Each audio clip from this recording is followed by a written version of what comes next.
Hola, ¿qué tal? Buenos días a todos. Qué gusto verlos, amigos, compañeros, todos en el país.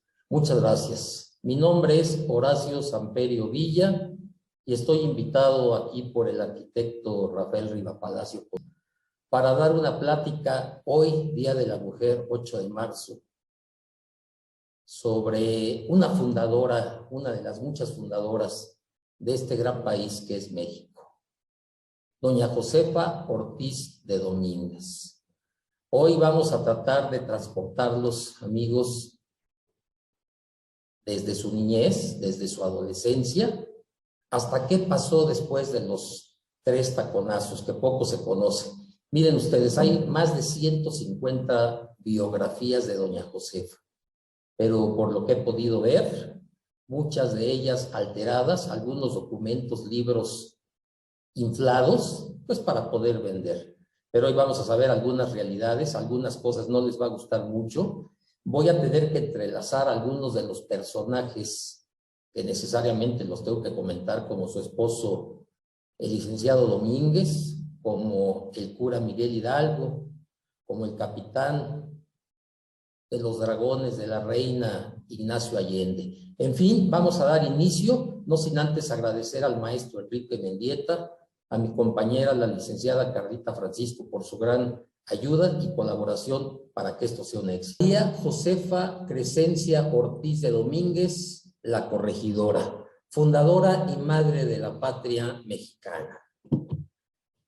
Antes de entrar de lleno con Josefa, quiero dedicar esta charla, esta conferencia, hoy por ser Día de la Mujer, a Minerva, María Teresa, Patria y Dedé, que todavía vive. Recuerden ustedes que en cada charla les he platicado de las mariposas. Estas niñas de República Dominicana que fallecieron un 25 de noviembre de 1960. Pero lo que no saben ustedes, que esta fotografía que están ustedes viendo a mi derecha, es el automóvil del dictador Rafael Leónidas Trujillo, que fue quien fue acribillado un año después de que mandara asesinar a las hermanitas Mirabal, y se ve ahí el rostro en oscuro del dictador asesinado. Él iba en una carretera libre, en una carretera federal en República Dominicana, y bueno, pues tenía que pagar. Y de todo esto nos venimos enterando de la menor de las hermanitas, Dedé, que era una niña en ese entonces, y que la ven ustedes muy pintadita, muy guapa, del lado izquierdo. A ella, a María Elena Ríos, la saxofonista, que le quemaran su cara, recuerdan ustedes, con ácido, y que el diputado federal, exdiputado, todavía está en la cárcel, espero, y que los que la asesinaron, pagadas por este diputado federal, fueron también asesinados en la cárcel. ¿Se acuerdan ustedes de Abril Pérez, la señora que fue mandada a golpear a batazos por su esposo, y otros afirman que fue el esposo directamente quien la golpeara y la mandara al hospital, y después mandada a asesinar también por el esposo en la calzada del río Churubusco, avenida Río Churubusco y calzada de la Viga, cuando iba al aeropuerto? Todavía no apresan al esposo, este exfuncionario de Electra, parece ser que está huido de los Estados Unidos. A ellas les quiero dedicar, y a todas ustedes, las mujeres. Iniciamos. María Josefa Crescencia Ortiz Telles Girón. Ella nació en la Ciudad de México y no en Valladolid, por ella, como afirman muchos, un 17 de abril de 1773. Ella fallece en la Ciudad de México un 2 de marzo de 1829. Tantos hombres para detener una pobre mujer indefensa y en estado de gracia. Este es uno de sus dichos cuando ella es detenida para traerla a la Ciudad de México. Inicios. ¿Cómo era la Ciudad de México en el siglo XIX, finales del XVIII? Durante todo el siglo XVIII, la población mexicana fue de 3 a 4 millones de habitantes. De 1808 a 1822 teníamos cerca de 6 millones de habitantes, que se reducen a unos 5 millones tras la Guerra de Independencia. Y a su derecha vemos una litografía de qué hermoso era la Plaza Mayor, como se le decía en el virreinato, ahora le decimos Zócalo. Miren la estatua de Carlos IV en el centro y la catedral de frente del lado derecho, estaría entonces el Palacio Virreinal. Esta sociedad se componía sumamente clasista, racista. 1 millón de blancos eran los españoles y los criollos. Para efectos de esta charla, cuando hable de españoles, serán los españoles nacidos en la península ibérica, en España. Y cuando hablemos de criollos, serán también españoles, pero ya hijos de españoles nacidos en América, en la Nueva España. 1.3 millones de mestizos, ambos y mulatos, saltapatrás, tentempié, moriscos y más de 18 castas. 3.6 millones de naturales o indígenas. Para el año de 1825, México tenía 6.8 millones de habitantes, cerca de 70,000 peninsulares, 1.200.000 criollos, 1.900.000 mestizos o de castas, 3.700.000 indígenas y cerca de 10,000 negros. La ciudad era muy pequeña, la diversión era visitarse y realizar tertulias. Estas tertulias, recuerden ustedes que son estas reuniones que hacían las familias bien, en las tardes en donde alguien tenía que tocar algún instrumento, guitarra, piano, otros recitaban, y estas tertulias para efectos de esta charla era como se disfrazaba las conspiraciones, que no nada más es en la conspiración de Querétaro, ya iremos viendo en qué otras ciudades hubo de manera simultánea conspiraciones. La Alameda era el límite donde paseaba la gente bien. Miren ustedes, para el norte el límite era pues donde está el Tepeyac, ¿no? La Virgen de Guadalupe. Para el sur, la ciudad terminaba en donde está ahora el metro San Antonio Abad. Ahí había una hacienda en cuando los carruajes, las carretas, las diligencias iban a salir a San Agustín de las Cuevas, hoy Tlalpan o a Cuernavaca, paraban a desayunar en la hacienda de San Antonio, que ahora está más o menos ahí el metro San Antonio Abad. Para el oriente, el límite era la Merced, la Virgen de la Merced. Y para el occidente, entonces, estaríamos hablando de la Alameda, ¿no? Que era donde paseaba la gente elegante. Afuera, pues entonces ya estábamos con las garitas y todo esto. La situación de la Nueva España, pues se dice que hubo una mejoría económica en la segunda mitad del siglo XVIII. A su derecha, con estas fotografías o litografías, vemos lo que sería una tertulia, ¿no? O academias de literatura, como después las disfrazó José Ortiz de Domínguez. La sociedad, ya lo dijimos, extremadamente desigual, sumamente racista. Los españoles nacidos en España eran los que tenían los primeros lugares en la jerarquía eclesiástica, en la jerarquía administrativa o del gobierno y en el ejército. Entonces, por eso, los criollos que ya habían nacido en América, pues nomás podían aspirar a segundo o tercer lugar en esa jerarquía. Ahí empiezan las desigualdades. Los hijos españoles nacidos en América, ya lo dije, criollos, los nativos del país o indios, castas originadas por las diversas mezclas. La República de los Naturales o Indios, caciques indios, ¿qué es esta? Esta institución, esta figura, es algo indispensable. La manejaron los griegos, la manejaron los romanos en su momento y los españoles lo vinieron a manejar aquí.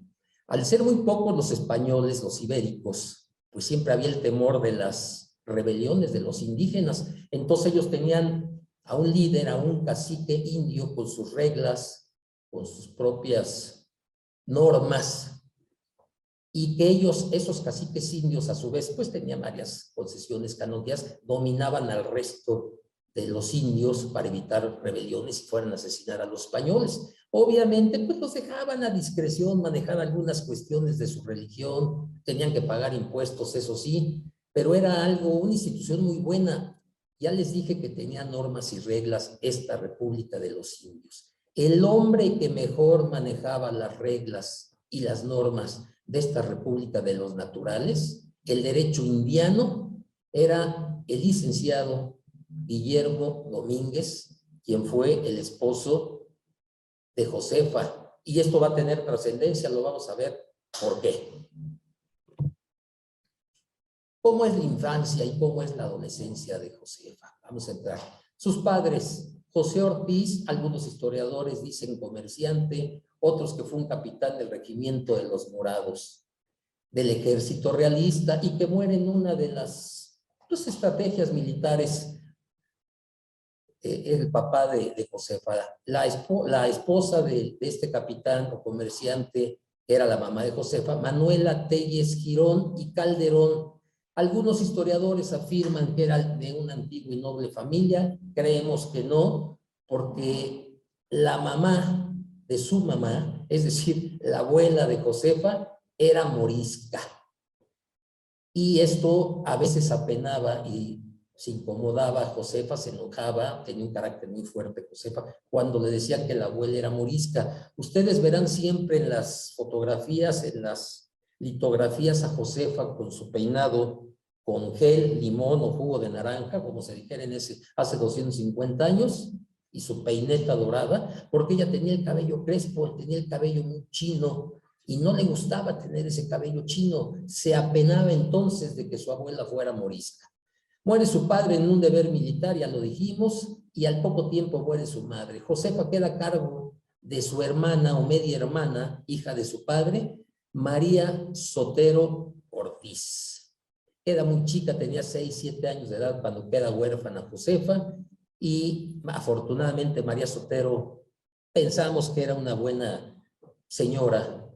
Vivía de una cigarrería que se llamaba La Promesa, en la calle de Donceles, en el centro. Pues ahí se va a mover, se va a vivir Josefa, muy chiquita, y pues te tiene que aprender a vender también cigarros, ¿no? Estas tiendas, estas cigarrerías o pulperías, como se llamaban en ese entonces, se vendían en estas pulperías alcohol, comida, sal, tortas, platicaban, fumaban, y de esto vivía Josefa, enseñada por su hermana María Sotero a vender, a hacer cuentas, pues le ayuda mucho, y Josefa llega a admirar y agradecer a María Sotero. Incluso quiero decir que Josefa, al tener de novio a un hombre con ideas de independencia, de emancipación, este detalle del novio que enseña a la hermana de Josefa, María Sotero,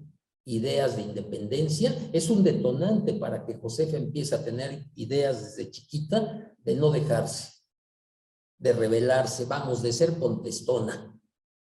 Es ingresada al Colegio de las Vizcaínas en el año de 1789. Este Colegio de las Vizcaínas, o de San Ignacio de Loyola, donde únicamente podían ir hijos de vascos, porque fue ideado y financiado por vascos de la ciudad de Vizcaya en España, y ya dijimos que el papá era Gachupín, así se les decía a los españoles, Gachupín, de Vizcaya.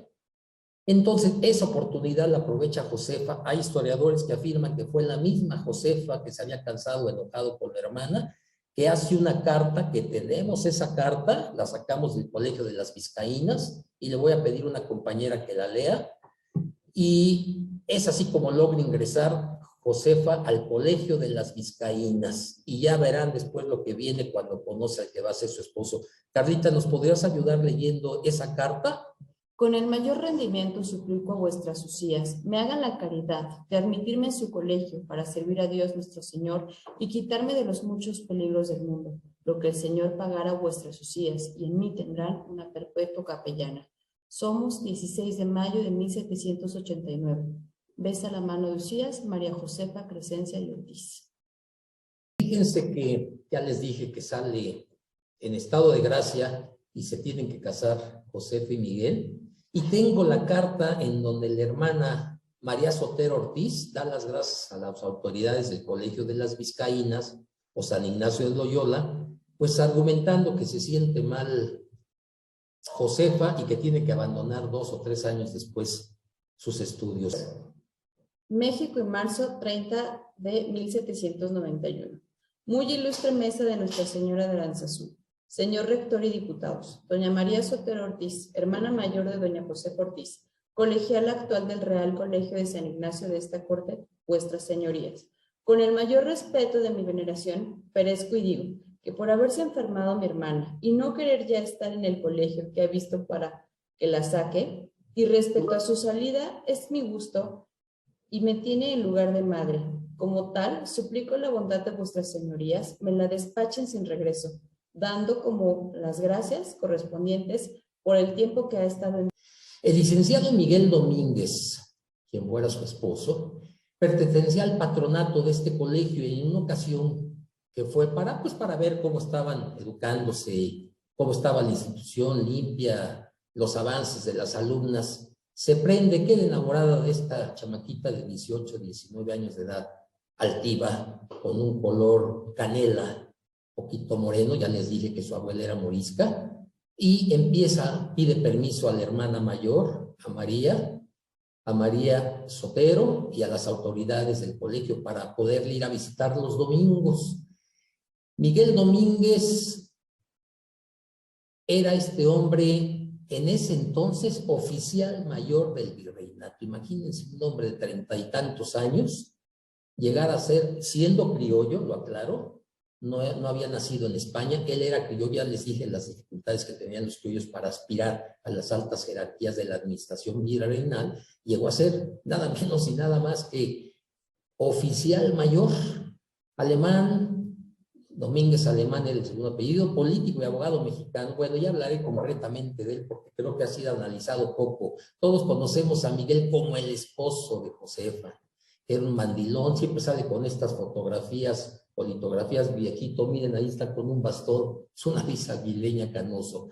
Por fin se logran casar, después de una tramitología tremenda por parte del clero, el 23 de enero del año de 1791 en el Sagrario Metropolitano de la Catedral de la Ciudad de México, mediante un matrimonio secreto. Aclaro aquí que la mayoría de los historiadores afirman que Josefa se casa cuando ya había nacido su pequeña hija.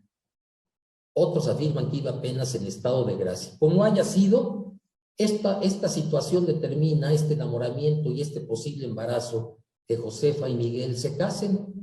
Fueron tantos los trámites de veras que los tardaban mucho por parte de la iglesia, que de plano creo que fue una buena medida, pero ubiquen ustedes la época, 1791, lo difícil que era la sociedad y que saliera una muchachita que todavía estaba estudiando.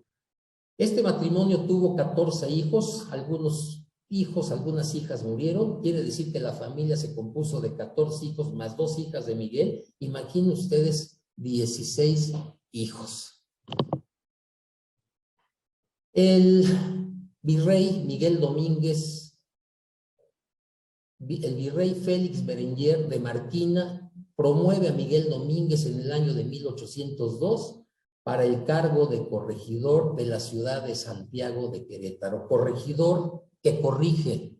El corregidor hacía las veces de lo que sería ahora un gobernador. Imagínense el puestazo que le dan a Miguel para que se vaya a la ciudad de Querétaro. Miguel siempre hizo un trabajo estupendo, ya les dije que era el hombre que mejor manejaba el derecho indiano, siempre estuvo muy bien con 3 o 4 virreyes, que fue gente muy cercana, hasta que es llevado como corregidor a la ciudad de Querétaro. Y vamos a ver qué sucede ahí porque viene un cambio radical. Bueno, ya Josefa es apodada la corregidora. El título era para Miguel, no para Josefa, ¿no? Pero Josefa, al tener, ya dije que el detonante de la hermana que tenía de novio un insurgente, pues junto con los libros, la biblioteca enorme que tenía Miguel, esto provocaba que Josefa leyera muchos libros de libertad. Ya había sucedido en 1789 la Revolución Francesa, 1776 la independencia de los Estados Unidos. Estas dos circunstancias, Francia y Estados Unidos, siempre promovidas por masones. ¿Qué eran los masones? Pues era una sociedad clandestina en donde se juntaban hombres libres pensadores, y que Josefa siempre quiso que Miguel fuera masón, pero Miguel, al ser un hombre muy reflexivo, pues le iba dando largas para no entrar a ningún grupo de la masonería, ninguna logia. Tenemos del lado izquierdo a lo que sería el rey de España, Carlos IV, con uno de los muchachitos que trae la banda, miren, azul con blanco, debe ser Fernando VII, no puedo decir cuál de ellos es, pero es el rey Carlos IV, y dice aquí que Josefa, la corregidora, ya como criolla se identifica con el abuso sufrido por dicha comunidad, es decir, los criollos y los indios, por parte de los gachufines. Viene un cambio radical en Josefa al leer sus libros de la biblioteca. Ella leyó libros prohibidos en la Nueva España, estaban prohibidos, casi leía lo mismo que Miguel Hidalgo, libros, autores franceses como Voltaire, Rousseau y otros más, que ahorita se me vienen a la memoria, eran libros prohibidos en la Nueva España. Es más, lo tengo aquí para que no se me vayan a olvidar. Denis Diderot, Voltaire, Montesquieu, desde luego. Estos libros también los tenía Miguel Hidalgo, pero también los tenía Miguel. Y entonces se viene un cambio radical en Josefa. Los gachupines españoles nacidos en la península y que eran los de primera clase, eso ya lo comentamos. Aquí están estas tertulias que servían como disfraz, las academias de literatura que fueron idea de Josefa ya en Querétaro para empezar a conspirar. También hablan aquí ya de los grupos como los grupos clandestinos o sociedades clandestinas, el rito yorquino de la masonería, el rito escocés libre y aceptado. Se empieza a formar más adelante, años después, los Guadalupes, los 12, un grupo clandestino que se llamó el Águila. En varios de ellos perteneció Josefa de manera secreta. A veces ni siquiera Miguel estaba enterada que Josefa participaba mandando cartas, financiando en algunas ocasiones. Y estas sociedades secretas pues también fueron detonantes. Ya les dije que la gente que tenía conocimientos como Miguel Hidalgo, como Miguel Domínguez, como Ignacio Allende, leían mucho y estaban enterados cómo había sucedido entonces la independencia de los Estados Unidos, la Revolución Francesa, y son detonantes también para que estas conspiraciones no solamente fueran en la Ciudad de México, estaban en Querétaro, casi todo el Bajío, Irapuato, Celaya.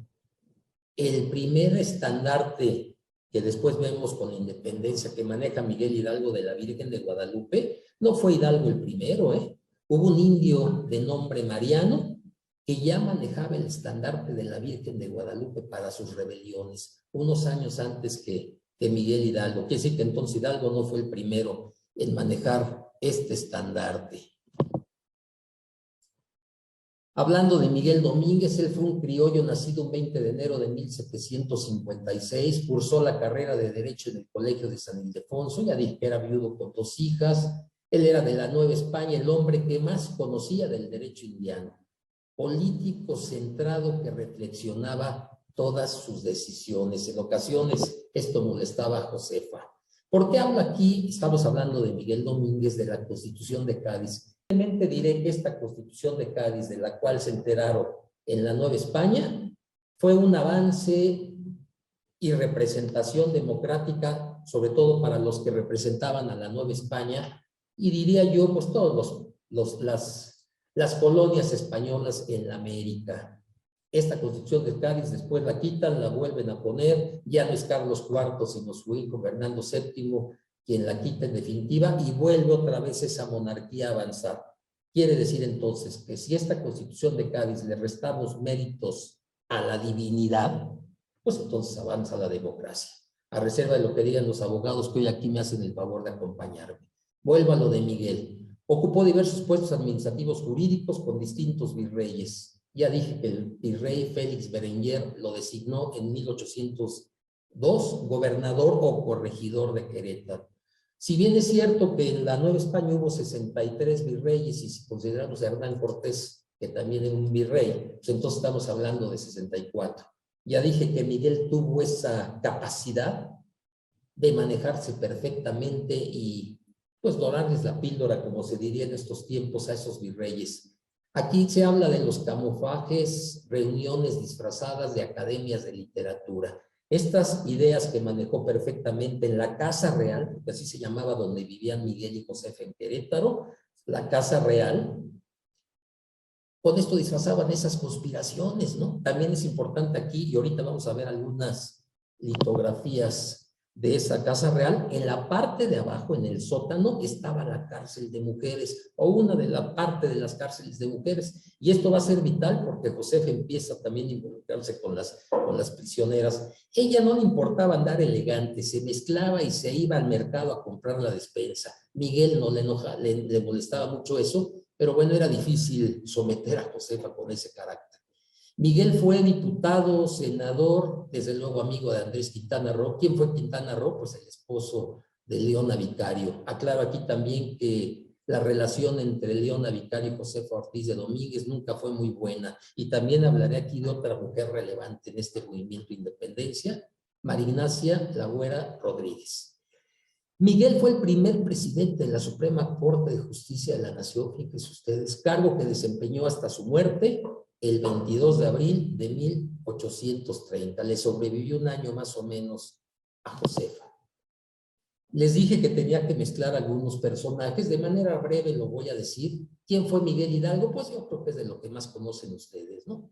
Él nació en el año de 1753, fue masón, trabajó en una logia de nombre Arquitectura Universal, es considerado el padre de la patria, y esto va a ser relevante porque yo creo, y lo voy a explicar, que debería de ser en todo caso la madre de la patria, por encima de Miguel, Josefa, y lo vamos a ver en unas láminas. Crece Miguel Hidalgo en un medio extremadamente racista. Fue clérigo por necesidad social y no por vocación mística. Su destino no era ser clérigo para salvar almas, sino un líder para salvar hombres. Es invitado por Ignacio Allende y José Ortiz de Domínguez a involucrarse en estas conspiraciones en la Casa Real en Querétaro, y pues ya después conocemos la ruta, el grito, ya vamos a dar unos detalles de esto. Dice aquí que la madrugada del 16 de septiembre, pues es lo que conocemos como el grito de Dolores. Aquí tenemos una fotografía de lo que es la Alhóndiga de Granaditas. ¿Cuál fue la ruta de Hidalgo después del grito de Dolores? De ahí se fue a la hacienda de la R, a Totonilco, a donde toma el estandarte de la Virgen de Guadalupe. Acuérdense que no fue la primera. Ya mencioné al Indio Marano en la ciudad de Tepic, en Nayarit. San Miguel el Grande, hoy San Miguel de Allende, Celaya, Salamanca, Irapuato, Guanajuato, hasta llegar a la Alhóndiga de Granaditas. Miren estas fotografías como de era más o menos, ¿no? La Alhóndiga de Granaditas. Esta misma ruta pues es la misma que voy a mencionar cuando hablemos de Ignacio Allende. Fusilado el 30 de julio en la ciudad de Chihuahua, estoy hablando de Miguel Hidalgo. Antes pues fueron apresados desde luego en Acatita de Baján, Coahuila. Esta región de Acatita de Baján es la frontera en lo que es Texas y Coahuila. Acuérdense ustedes que Texas pues todavía dependía de la Nueva España, ¿no? Ya después nos quitaron a la brava los norteamericanos y perdemos más de 2,5 millones de kilómetros cuadrados. En lo que es el Palacio de Gobierno de Chihuahua, ahí fusilan y decapitan a Miguel Hidalgo. ¿Quién fue Allende? También aclaro aquí, porque muchos de ustedes me comentaban que si iba a hablar yo del romance de Allende con Josefa. No, definitivamente no. No hubo. Miren, Allende pretendía a una de las hijas de Josefa, esa es la realidad. Les dije que había más de 150 biografías de Josefa. Bueno, arquitecto Rivapalacio, creo que cuando usted se va del sindicato a su casa, toma la calle de Minerva, avenida Universidad, y entra hacia el centro de Coyoacán, sobre la avenida principal que se llama Francisco Sosa. Bien, Francisco Sosa fue un escritor, abogado, historiador, que en el año de 1880 hace una biografía de Josefa, pero para que este libro se vendiera más, se calentara, pone la idea del posible romance. Bueno, no posible, del romance de Josefa con Allende. No hubo cual. Pueden ustedes, digo, Josefa era una política activista, mujer íntegra, con 16 hijos, 14 de ella misma, criándolos en una ciudad pequeña como Querétaro. No, hombre, ¿a qué hora va a tener tiempo de echarse un romance con Allende? Y además, ¿ustedes creen que Miguel Domínguez, el corregidor, era tan mandilón que iba a permitir que su esposa anduviera con el capitán Allende? Hombre, pues a lo mejor no se agarra con el sable ni a balazos porque le hubiera ganado a Allende, que era bravo, pero sí le hubiera mandado dar una guamisa, ¿no? Así que descartemos esa idea. Ya les voy a platicar de la última reunión que hubo antes de que descubren la conspiración y que tiene que ver con Allende. Entonces descartemos esa idea. Fue idea del escritor Francisco Sosa, arquitecto arquitecto Luna Palacio. Masón, Miguel, estamos hablando de Ignacio Allende, fue masón, pertenecía, era capitán del regimiento de dragones de la Reina. Aquí menciono al capitán Mariano Abasolo, que dependía de él. Abasolo también tiene trascendencia, ¿eh? ¿Por qué no murió fusilado y decapitado Abasolo? Ya lo vamos a explicar. Pues otros más, Mariano Jiménez, aquí aparecen unas litografías de ellos. Es invitado a participar a la conspiración de Querétaro, estoy hablando de Ignacio Allende, organizada por el licenciado Miguel Domínguez y su esposa Josefa. Otros conspiradores, el capitán Juan Aldama, y este que tampoco sale en la historia, pero es relevante, miren ustedes, el capitán Joaquín Arias. Recuerden ustedes este nombre, porque este es el verdadero delator de la conspiración. Él asistía a las reuniones de conspiración en la Casa Real con Josefa, y pues yo creo que sintió miedo y quedó escrito, quedó estampada su firma cuando delata, además de todos los nombres que mencionó de los que asistían a estas conspiraciones, involucra también a Miguel, a Josefa. Imagínense nomás a los corregidores. Joaquín Arias, que no aparece en la historia. Otros más, Ignacio Aldama, el licenciado Ignacio López Rayón, que fuera secretario particular de Miguel Hidalgo, Domingo Allende, hermano de Ignacio Allende. Ese luego otros más, ¿no? La ruta de Allende, pues, es igual, idéntica a la de Miguel Hidalgo, hasta que son apresados en Acatita de Baján, ya dije, en Coahuila, frontera con Texas. Bueno, aquí hay una litografía del lado derecho cuando están siendo apresados por el capitán Ignacio Elizondo, un traidor que aparentaba ser insurgente y apoyar esta conspiración, esta emancipación. Sin embargo, se vende con el virreinato y van deteniendo uno a uno a los insurgentes. Aparece Miguel Hidalgo, algo que tiene trascendencia, y ya Allende era un hombre íntegro. Iba su hijo de 18 años, Indalecio, en uno de estos carruajes, trata de sacar la pistola Indalecio, el muchachito de 18 años, cuando está viendo que detienen a su papá, pero tanto el capitán Ignacio Elizondo y varios soldados más le disparan y muere Indalecio en brazos del capitán Ignacio Allende. Imagínense nomás qué momento tan difícil para Allende, ¿no? Creo que tiene trascendencia. También quiero decir aquí que Allende fue un hombre íntegro que hasta el final se mantuvo. Sí, yo conspiré y yo involucré a Miguel Hidalgo y a otros más para que me ayudaran en esta rebelión. No así con Miguel Hidalgo, que se retractó en varios puntos. Y si mencioné a Mariano Abasolo, que muchos de nuestros políticos todavía gritan ¡viva Abasolo! En los gritos de independencia, en las fiestas, en el Zócalo, por ejemplo, en las alcaldías, es porque no saben que Abasolo también se echó para atrás, perdónenme que se los diga, pero su esposa Manuelita Tahuada, que tenía muy buenas relaciones con funcionarios del virreinato, ayuda a su esposo para que no lo fusilen y lo decapiten y no aparezca después la cabeza en la lóndiga de Granaditas. Pues más le hubiera valido a Mariano Abasolo que hubiera sido fusilado y no pasar como arrepentido o tal vez como traidor al final en esta causa. Él murió en un calabozo en España en 1816 en compañía de su esposa Manuelita Tahuada y de tuberculosis, y se arrepintió y además delató a muchos otros. También es correcto cuando les digo que Miguel Hidalgo también se retractó en muchos puntos, no así Ignacio Allende. ¿Quién fue María Ignacia Lagüera Rodríguez y Leona Vicario? De Leona Vicario ya el arquitecto me instruyó que diera en alguna ocasión una charla. Pero sí es importante María Ignacia, si estamos hablando hoy 8 de marzo del Día de la Mujer, porque me parece que esta señora Lagüera Rodríguez, que todavía existe su casa en la calle de Venustiano Carranza con Bolívar, ayudó, fue conspiradora, financió, perteneció al grupo de los Guadalupes junto con Josefa y que Leona Vicario, pero está etiquetada en nuestra historia como una mujer de libre sexualidad, de cascos ligeros. ¿Y saben por qué? Porque desgraciadamente la historia la hacen los hombres, hablo del siglo XIX, principios del XX. Por eso es emblemática la figura de José Ortiz de Domínguez, ¿no? Que si la historia la escribimos o la hacen los hombres, financiado en muchas ocasiones por el clero, por la iglesia, pues entonces, qué padre es que llegue a resaltar una de las mujeres no fue así el caso de Ignacia La Güera, de Ignacia Rodríguez La Güera, porque tuvo varios romances, ya les dije, vivió libremente su sexualidad. Ella era una mujer muy rica y sacaba información para mandarla por cartas a Querétaro, en fin, a toda lo que era la Nueva España, y saber cuándo iba a llegar uno u otro ejército y cuántos conformaban ese ejército realista o virreinal.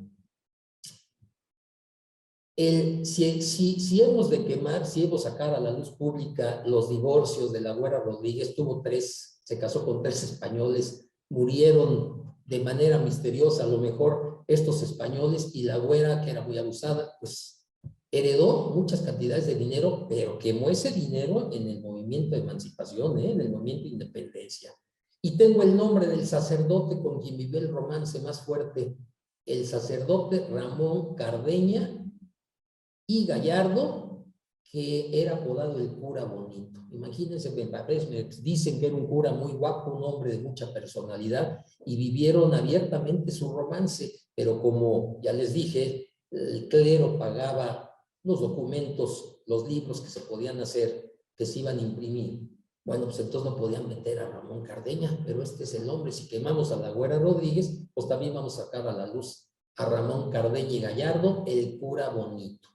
Ella fue llevada a la Santa Inquisición, salió libre, le inventaron tantos romances a La Güera, miren ustedes, o tal de degradarla, que dicen que anduvo también, que tuvo relación con Simón Bolívar. No es posible lo de Simón Bolívar, porque Simón Bolívar, cuando estuvo en la Nueva España, tenía 14, 15 años y La Güera ya andaba en los 25, entonces creo difícil, teniendo tanto pretendientes La Güera, que es una de las mujeres, si no es que es la más bella de la Nueva España, pues poderse fijar con un chamaquito que era Simón.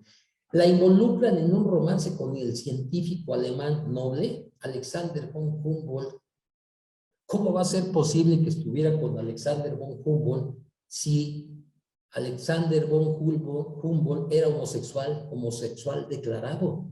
Si no lo hacía públicamente es porque no se acostumbraba en ese entonces. Pero él, cuando llegó a México en el año de 1803, traía a su amante, un muchachito, también dice que era muy guapo, Carlitos Montúfar. Unos dicen que era venezolano, otros que ecuatoriano, de Quito, Ecuador. Entonces, también ya le apuntaban aquí hasta con los homosexuales. Y desde luego sí, tuvo un romance, inclusive influyó mucho La Güera en Agustín de Iturbide, nuestro primer emperador. ¿Por qué? Pues porque La Güera apostó que Agustín llegaba, iba a ser emperador, y seguramente se iba a divorciar Agustín de su esposa Ana María Huarte con H, y entonces La Güera iba a ser seguramente pues, la esposa del emperador, ¿no? Iba a ser la emperatriz, imagínense. Me parece también que hay que estudiarla más y no etiquetarla nada más con, como les dije, esa mujer de cascos ligeros. Perteneció al grupo de los Guadalupes, conoció, dicen que también estudió en el Colegio de las Vizcaínas y que seguramente conoció a José Ortiz de Domínguez. Vámonos a la lucha de la independencia, los conspiradores. Ya está todo listo para el 2 de diciembre de 1810. Ya les dije que empieza a haber relatores, chismosos. La verdad es que las autoridades del virreinato sabían perfectamente en dónde había conspiraciones y tenían etiquetados los nombres. Ellos sabían que Miguel y Josefa estaban conspirando, pero les convenía mantenerlos así para sacar más información. Del 2 de diciembre se adelanta al 2 de octubre de 1810. Y finalmente el grito de la madrugada del 15 al 16 de septiembre. Y mencionamos aquí a 2 hermanos que también poco aparecen en los libros de historia, Emeterio y Epigmenio González. Ellos tenían una tienda que se llamaba La Concepción. ¿Y por qué es vital este relato en los hermanos Emeterio y Epigmenio González? Hay una litografía aquí arriba del lado izquierdo. Porque estos hombres que también asistían a las reuniones de conspiración en la casa de la corregidora, además escondían la pólvora, rifles, fabricaban pistolas, rifles, posibles inicios de cañón en la tienda La Concepción. Pues fíjense ustedes entonces, que si ya le estoy manejando fechas, la última reunión antes del grito de independencia fue el 8 de agosto de 1810 la última tertulia antes del grito de Dolores. Y tengo los nombres, porque además así están en los escritos cuando fueron delatados, de los que asistieron en esa reunión. Hidalgo, Allende, Abasolo, Aldama, los hermanos Epigmenio y Emeterio González, y nada más y nada menos que Joaquín Arias, que ya les dije a ustedes que poco aparece en los libros, pero fue el verdadero delator. En esa reunión del 8 de agosto, Allende regaló un relicario a María Micaela Laera, la hija de Josefa, lo que quiere decir que pues nunca tuvo relación con Josefa entonces, ¿no? Ella andaba detrás de María Micaela. Por cierto, aclaro aquí que todos los hijos de Josefa, tanto hombres como mujeres, se llamaban María. María Guadalupe, María José, hombres y mujeres que llevaban el nombre de María.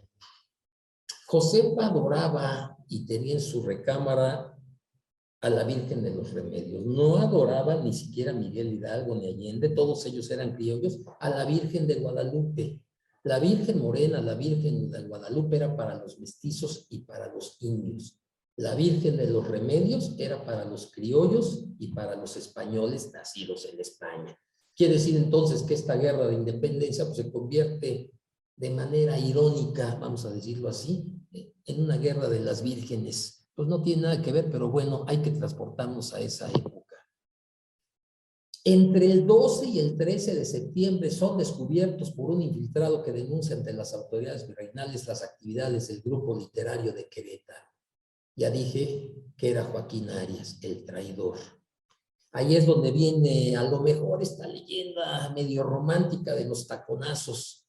Les dije que sabían los españoles que ya estaban con sus policías, con el ejército virreinal en Querétaro para apresar a todos los conspiradores, pero no detuvieron entre el 12 y el 13 a Miguel y a Josefa porque querían sacarle toda la información, saber dónde vivían todos estos y así llegan a la tienda La Concepción. Se va Miguel con el grupo de militares a detener. Se vio muy mal ahí Miguel Domínguez porque pues tuvo que ir a descubrir con los que se estaba reuniendo unos días antes. Se vio muy traidor. Josefa le gritó seguramente cobarde. Algunos dicen, algunos historiadores, que hasta la abofeteó y Miguel la encerró en uno de los cuartos. Vamos a ver la casa. Aquí está, como debió haber sido la casa real, donde vivía Josefa.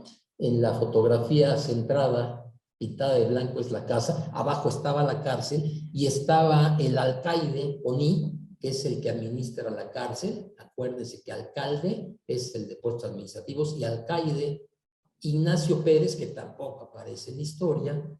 Se había puesto de acuerdo afortunadamente antes con Josefa, que si esta daba 3 taconazos es que ya habían descubierto la conspiración. Me parece también que esto es algo medio romántico. ¿Ustedes creen que en la desesperación de Josefa iba a dar 3 taconazos? No, hombre, pues aventó espejos y luego los muros tan grandes que hay ahí. Seguramente agarró y pegó con la cama y echó de gritos hasta que Ignacio Pérez le escucha y le dice Josefa que efectivamente la conspiración ha sido descubierta, que se fuera a avisar a San Miguel el Grande, al capitán Allende y después a Dolores, al cura Miguel Hidalgo, porque la conspiración, y esto tiene trascendencia, se los quiero decir, ha sido descubierta.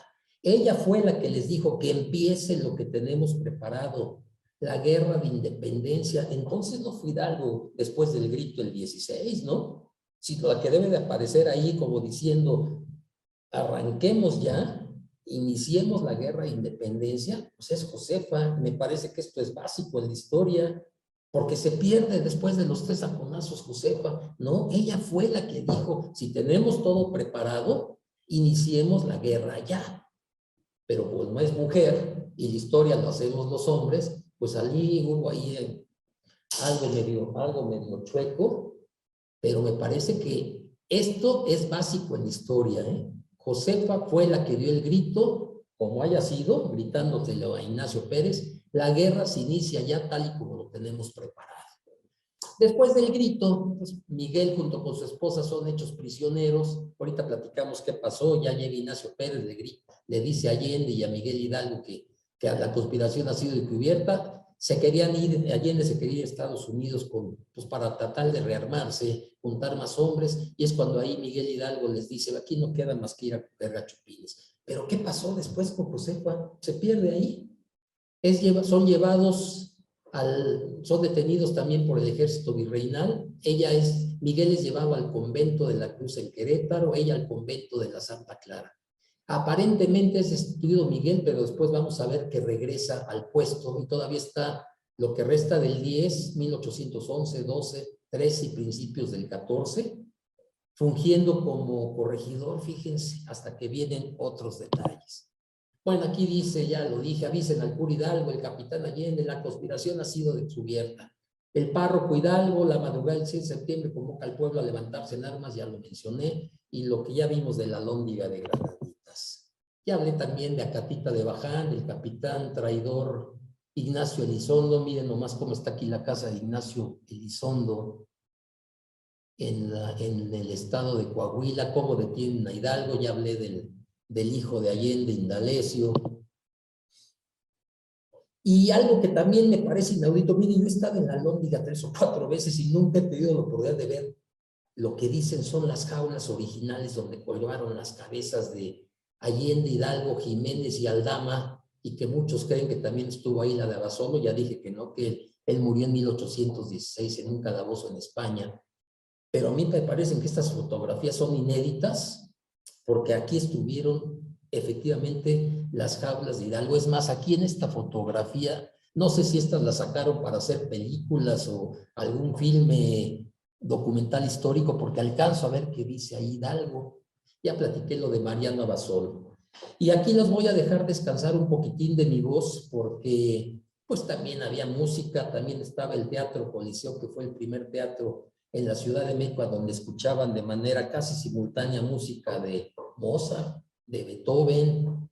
Ustedes saben que ponían en las iglesias cánticos, no había discos, no había grabaciones, a los monjes gregorianos para mentalizar a los indios y que fuera más fácil cristianizarse, aunque luego se dicen que salían los indios, no estoy hablando de manera despectiva, así se les decía, y salían y decían, ¿qué voy a adorar estos santos españoles? Yo me voy con Huitzilopochtli, con Tláhuac. ¿Me podrías ayudar, por favor, Carlita, con la música? Los mestizos eran muy allegados a la música, por lo que era común que entre ellos se reunieran por las tardes para interpretar música, ir a la ópera y a los conciertos, ya que en México, al mismo tiempo que en Europa, se estrenaban las más importantes obras de la época de Mozart y Haydn. La música española fue la base de nuestra evolución musical. Con los años se fue mezclando y de esta manera las seguidillas, los fandangos, los zapateados y los valses se transformaron en jarabes, jaranas, sandungas, corridos y guapangos, llegando posteriormente a las lujuriosas rumbas y a los sones picarescos, que en el año de 1802 la Inquisición los prohibió calificándolos como limidosos y provocativos. Letras de los temas: el periquito, la tusa, la iguana y el perrito tenían alto contenido erótico. A la pobre de la tusa se dio mal del corazón, se dio mal del corazón a la pobre de la tusa, porque miró su retrato pintado en un cartelón. A la pobre de la tusa le dio mal del corazón. En la época de la independencia, por ahí del año 1810 en adelante, la música que había en México era solamente, más que nada, música instrumental, música tipo ópera, opereta o zarzuela, ya que en ese entonces la influencia de países europeos, Italia, España, traen como consecuencia que los grandes músicos que había en México en ese entonces hicieran ese tipo de composiciones o transcribieran algunas, y eso era lo que había. Yolanda Moreno Rivas, musicóloga mexicana, en su libro Historia de la Música Popular Mexicana, en 1989, afirma que al iniciarse la independencia, los jarabes llegaron a ser adoptados como una especie de himno por las tropas. Algunos famosos como los enanos, el gato, el palo y el perico, que hasta la fecha forman parte de la tradición popular. Durante la Guerra de Independencia surgieron las famosas mañanas o recuerdos, antecedentes de los corridos, quienes sus principales protagonistas eran personajes de la independencia como José Ortiz de Domínguez, Morelos e Hidalgo. Los dejamos con un fragmento de las mañanas de Hidalgo. Arriba Miguel Hidalgo, que ha llegado a nuestra tierra, que ha matado cachupines y que les hace la guerra. Arriba Miguel Hidalgo, que ha llegado a nuestra tierra, que ha matado cachupines y que les hace la guerra. Bueno, pues ya oímos un poquito de las músicas y letras divinidosas que estaban prohibidas en esa época. Pero también llegaba una nave, la nao de China, que llegaba a Acapulco, que en ese entonces era un pueblito de 50 personas, exagerando, y que cada 6 meses que llegaba la nao de China, pues traía sedas, perfumes franceses, sedas de la India y muchísimas cosas para vender en un mercado que era el Perisur o la Plaza Satélite en la Nueva España, el mercado del Parián. Y podíamos oír música, pues entonces con un retraso de 6 meses, casi de manera simultánea. Ya dije que en el Teatro Coliseo en la Ciudad de México, a Mozart. ¿Por qué no ponemos un poquito de la música de Mozart, Carlita? Esto se oía por la gente bien.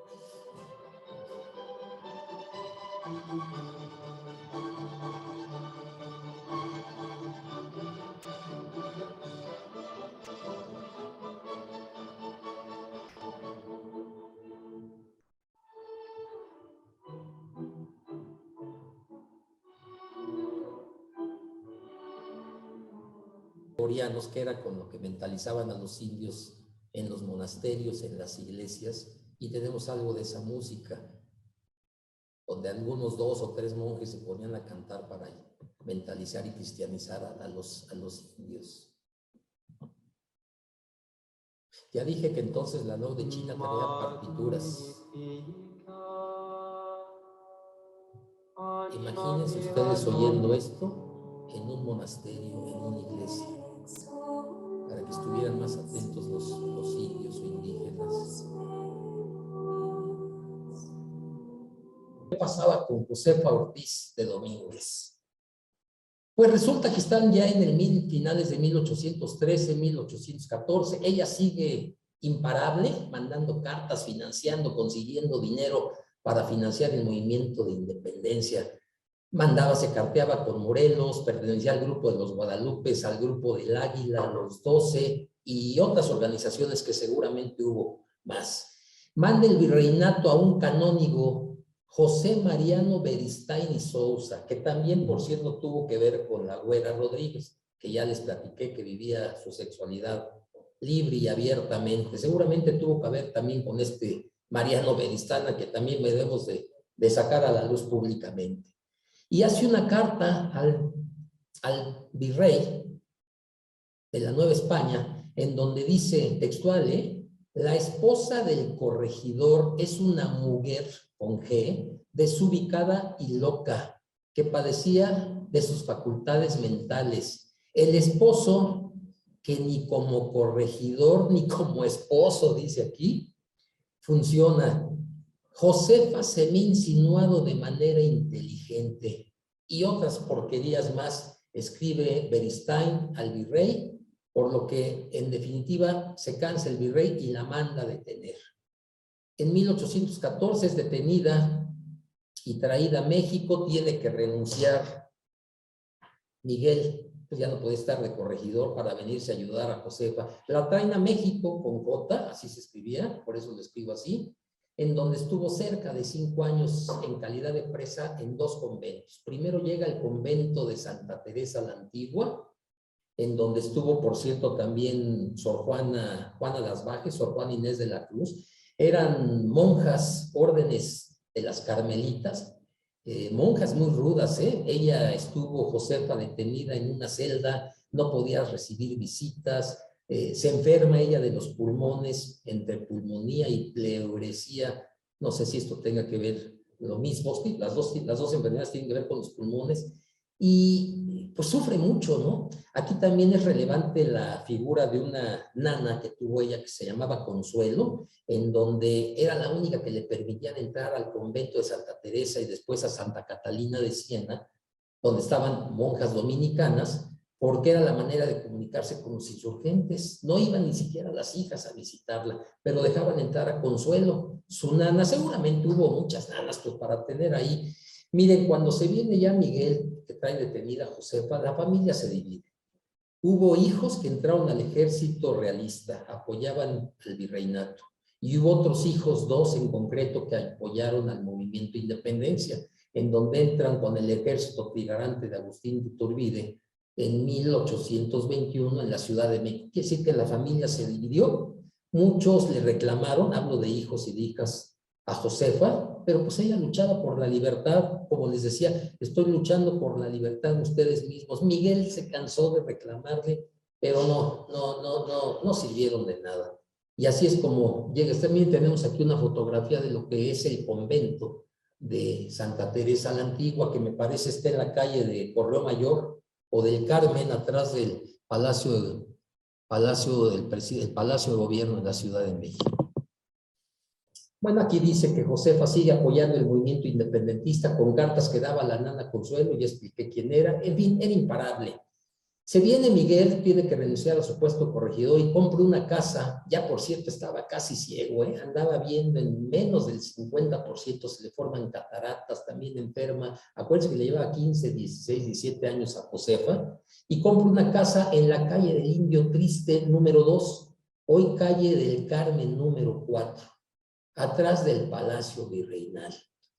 Josefa sigue insistiéndole a Miguel que se haga masón, por fin entra a la masonería Miguel, pues yo creo que más bien para darle gusto a Josefa. Y tengo fotografías de esa casa, miren ustedes. Aquí está la casa.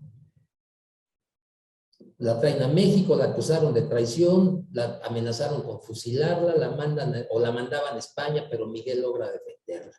La casa de los Domínguez es punto de reunión para las tertulias. Ya estamos hablando del México independiente, ¿no? 1821 en adelante. Estas fotografías yo las saqué. Se van a sorprender en qué se ocupa esta casa.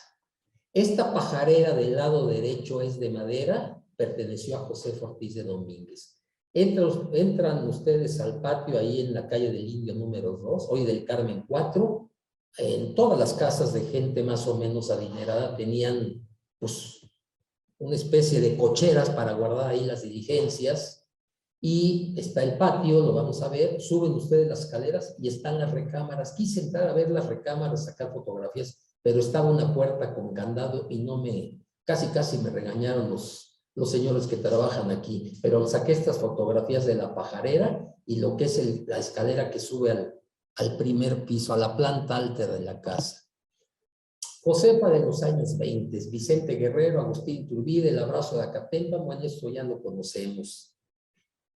Ya es emperador Agustín Iturbide y su esposa, la emperatriz, que ya les dije que la güera Rodríguez no pudo llegar, no se divorció Agustín, y la emperatriz Ana María Huarte, con H, invita a Josefa a que sea una de sus damas de compañía.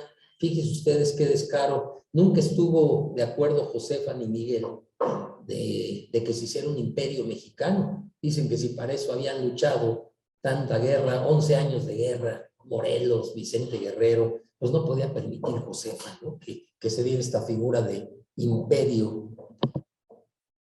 Y aquí hay algo también que tiene trascendencia. Llegamos al año de 1828. ¿Qué es esto del motín de la Cordada? El mercado del Parián. El mercado del Parián es un mercado en su mayoría de madera que estaba en la Plaza Mayor, hoy Zócalo, que se construye en el año de 1688. Bueno, pues vienen elecciones, está de presidente Guadalupe Victoria, hay elecciones para ver quién va a ser el segundo presidente entre Vicente Guerrero y Manuel Gómez Pedraza, cada uno apoyado por las logias masónicas, el antiguo rito escocés escocés antiguo y aceptado, y el otro eran las logias yorquinas. Los yorquinos eran más liberales que los otros, ¿no?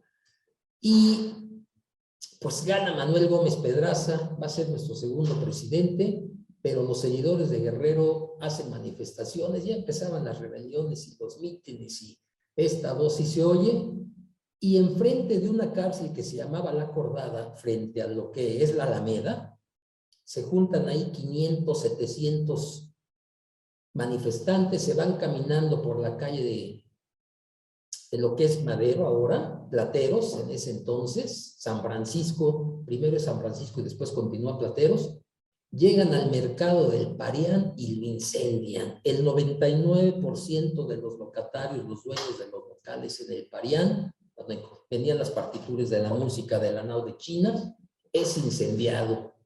Mueren mujeres y niños. Y esto en la nariz del presidente Guadalupe Victoria. ¿Y por qué lo digo? Pues porque de esto se entera Miguel y se entera Josefa y seguían habiendo tertulias, ¿verdad? Ya les dije, esas tertulias que se van a llevar a cabo en la casa de Josefa, se le ocurre ir al presidente Guadalupe Victoria unos días después de que incendian el mercado del Parián, y ya verán lo que pasa. Miguel Fernández Félix, bueno, ese es el nombre correcto de Guadalupe Victoria. Dice aquí que es corrido de la casa de Josefa.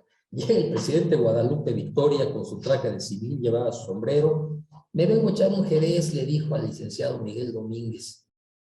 Estaban invitados ahí, parece ser que Andrés Quintana Roo, Leona Vicario no iba a la casa de Josefa, no se llevaban, y muchos importantes más, Nicolás Bravo, en fin, cuánta gente que son estos seres tuvieron que estar ahí.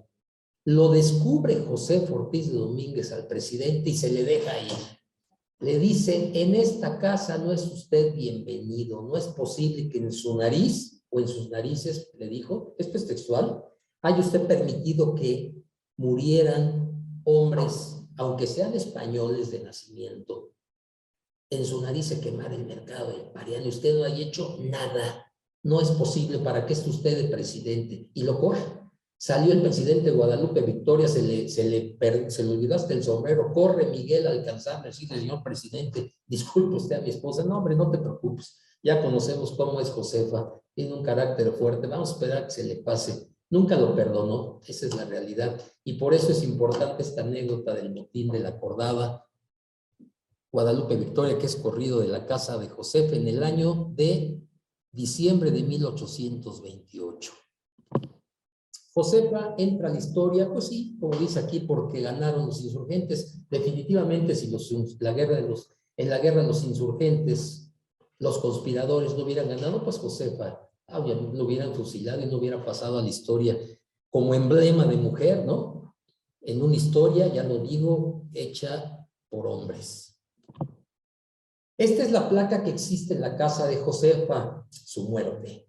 Aunque está equivocada, fíjense cómo nos desvirtúan, nos cambian la historia. En esta casa murió doña Josefa Ortiz de Domínguez. Dice aquí que el 3 de mayo de 1829, cuando todos sabemos, porque el 99% de los libros dicen que murió un 2 de marzo, si estamos a 8, hace 6 días, ¿no? Pero de 1829. Hasta eso nos ponen mal y nos enseñan mal. La calle del Indio Triste, antes calle de San Pablo, después ya se llamó del Carmen, ahora es el número 4, y que también ya expliqué lo del cacique, que se llamaba calle del Indio Triste por uno de los caciques indios. Acuérdense lo que les expliqué del derecho indiano. Refieren los hijos de Josefa a un hecho singular que precedió a su muerte. Dicen que estaba unos 3, 4 días antes Josefa, ya muy grave, pulmonía, pleuresía, y llega un sacerdote que había sido llamado para confesarla, para los santos óleos, como los rituales que se manejan en la iglesia. Ella era muy, muy creyente, pero se molestó Josefa. ¿Quién llamó al sacerdote? Eso lo refieren sus hijos, está documentado.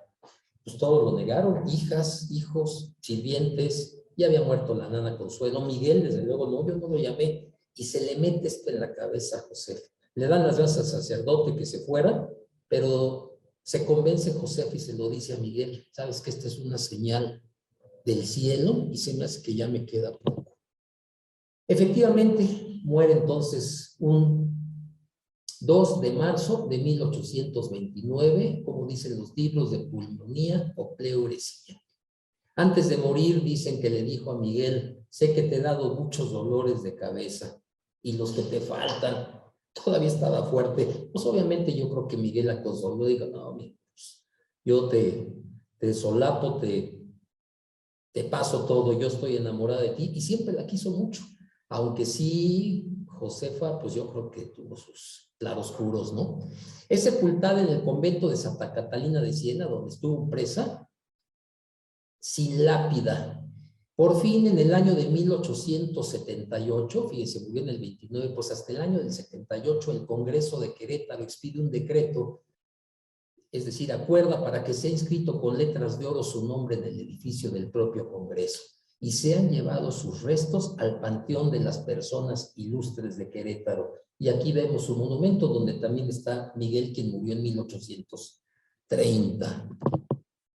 Y tengo más fotografías de esa casa, y váyanse de espaldas. Este es el patio donde estaba la cochera de la casa, fotografías que saqué yo, y la parte por fuera de la casa está invadida por tianguistas. Esta fotografía la saqué yo, vean ustedes, 3 ventanales, la terraza, a donde seguramente se asomó muchas veces Josefa, pues ahora está invadida y se metieron ahí los tianguistas. Yo no sé si los actuales dueños de la casa están rentando, seguramente tienen necesidades económicas y le rentan y están vendiendo ahí pelotitas y juguetitos y moñitos, cosas de estas. Es lo que yo vi. Logré meterme, y en el salón, en la planta baja, donde se reunía Guadalupe Victoria, Miguel Domínguez, Nicolás Bravo, Vicente Guerrero, Manuel Gómez Pedraza, José Ortiz de Domínguez, ahora les cobran a ustedes 5 pesos para entrar y orinar ahí. Pagué los 5 pesos y entré, y ahí es donde está WC, aquí se paga, con camisetitas. Esto es la casa de Josefa y el salón donde se llevaban a cabo seguramente reuniones para seguir conspirando, aunque ya fuera el México independiente. Esto me dio mucha tristeza. Creo que esta casa debería de ser un museo. Muchos historiadores, olvídense de mí, han estado haciendo escritos a diversas administraciones, no nada más la actual, para que esta casa, pues vean ustedes en lo que está convertida. Si viera esto Josefa, pues no, hombre, se nos vuelve a morir. Estoy llegando al final. Sé que se impactan estas fotografías, pero esta es la realidad. Foto y frase célebre de Josefa: ay, Miguel, sé que te ha causado muchos dolores de cabeza y los que te faltan todavía. Esta fotografía del lado derecho es el rostro original como debió haber sido Josefa. Ella tendría en ese entonces, esta litografía fue hecha en el año de 1823, cuando Josefa tenía alrededor de 50 años. Está en el castillo de Chapultepec. Así es como la conocemos, la del lado izquierdo, pero su rostro real es el del lado derecho, y está también en la Academia Nacional de Historia y Geografía. Y estoy a punto de despedirme con esta frase célebre, con pues esta fotografía, vamos a llamarla así, del rostro real de Josefa. Y quiero decir cuál sería el legado de Josefa para mí. Pues yo creo que fue una mujer de claros oscuros, dividió a la familia, hizo que se enojara el esposo, de milagro no se divorció, pero es definitivamente fundadora de la patria, ¿no? Se la jugó, estuvo a punto, y bueno, estuvo encarcelada, pues estuvo a punto de perder la vida para que nosotros tuviéramos libertad. Luchó por las mujeres, ya dije que estaban presas en Querétaro, por las indias, por las mestizas, y que seguramente hoy tenemos muchas libertades, porque esta mujer, junto con Leona Vicario, la Güera Rodríguez, pues deben ser definitivamente emblemas de la mujer. ¿Qué digo de la mujer? Son ejemplo para hombres y mujeres. Y aún que sus hijos, aunque los hijos le hayan reclamado que dividió a la familia y que andaba de política activista en ese entonces, eso no demerita, eso no le resta méritos a Josefa para que sea fundadora y madre de la patria mexicana. Ojalá y les haya gustado. Con esta me estoy despidiendo, y si tienen preguntas, aquí estoy para servirles y poderles contestar. Muchas gracias.